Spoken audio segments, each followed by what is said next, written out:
Thank you, and thank you very much for inviting me to speak here tonight. It's great. I think it's clear from some of the remarks that have been made from the proposition today that this motion is a lie. I'm not sure that they even believe it.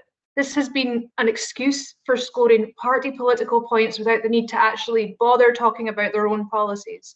Mr. Finlay's opening remarks made that entirely clear. He said he didn't even care what arguments his colleagues had to make. In fact, he distanced himself from them. He just wanted to make it about attacking the SNP. Now, the Tories, Liberal Democrats and Labour coming together to try and say there is no confidence in a government which has shown time and time again that it is trusted by the public serves only to uncover their true motivation, which is to try and throw dirt at a government which is showing them up. But despite their tired and continuous attacks, their mud is not sticking.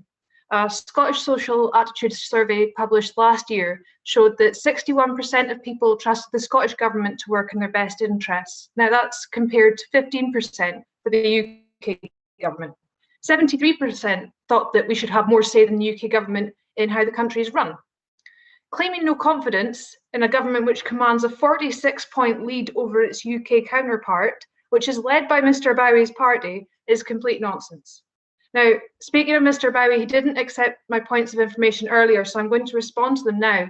I wonder if he would have more confidence in a government such as the UK one, which can't admit its own mistakes and seek to rectify them. He mentioned the Edinburgh Sick Kids Hospital. The Health Secretary made the decision to delay that opening for the sake of patients and their families. A public inquiry is ongoing to determine how the issues occurred and with a view to preventing them from happening again. He mentioned the drug deaths. This Scottish Government now has a ministerial position dedicated solely to developing drug policy and tackling harm from misuse. The mark of good governance is not that nothing bad ever happens in the country, it's that you tackle the issues, and that is what the Scottish Government is doing. I will take a point of information from Mr. Finlay. Thanks very much. Seriously, you don't expect us to cheer the fact that after all these years of budget cuts and drug deaths 4 times the size of the rest of the UK, we're supposed to cheer that you got rid of a duff minister and put a new one in. And when you raise the point about dirt being thrown at the government, I might suggest that the person who's been throwing the most dirt at the government over the last 6 months, Mr. Salmond and his colleagues. I'm not sure entirely how that last point is relevant, but my issue with the arguments you're making is so removed from the fact that this is a motion about having no confidence in the government. And you can disagree on policy, you can disagree on what ministerial positions exist, but the fact is that if you want to go down that road, your party is refusing to put a motion of no confidence into the UK government, which has breached the ministerial code on countless occasions and been proven to in the last few months. So to go back to the motion at hand, this year, a poll conducted by YouGov showed that the trust in Scottish government coronavirus restrictions is still rising from 67 to 76% over the course of the last 4 polls.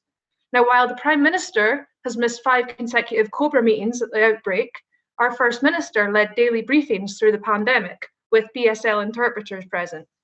While the UK government claimed it wasn't possible, and that contrast in consistency and accessibility of messaging has no doubt contributed to the massive show of trust that we see in the Scottish Government COVID guidance.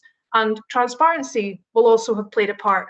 The UK government tried to hide vaccine supply figures behind spin, and the Scottish Government has published them. The UK government awarded over £10 billion in tender, and SNP representatives introduced a bill which would force ministers to answer questions about any connections they have to a company which is awarded a government contract. Trust in the Scottish Government has been key in ensuring that public health advice over the last year has been followed. To try and undermine that without good reason while we are still navigating our way out of this pandemic is irresponsible. Now, the confidence in this government is going to be tested at the ballot box in 6 weeks' time. And I think that voters will see this desperate last-minute politicking for what it is. In her statement before successfully seeing off the last frivolous vote of no confidence, our First Minister invited those who wanted to see her removed to do it at an election. So I'm going to finish by echoing that sentiment. If you want to remove this Scottish Government, have the guts to fight May's election and give the public a reason to put you there instead. The absence of such a reason is conspicuous with only 42 days to go. I have confidence in the Scottish Government, and I have confidence that the public will continue to display the same. So colleagues, please oppose this motion.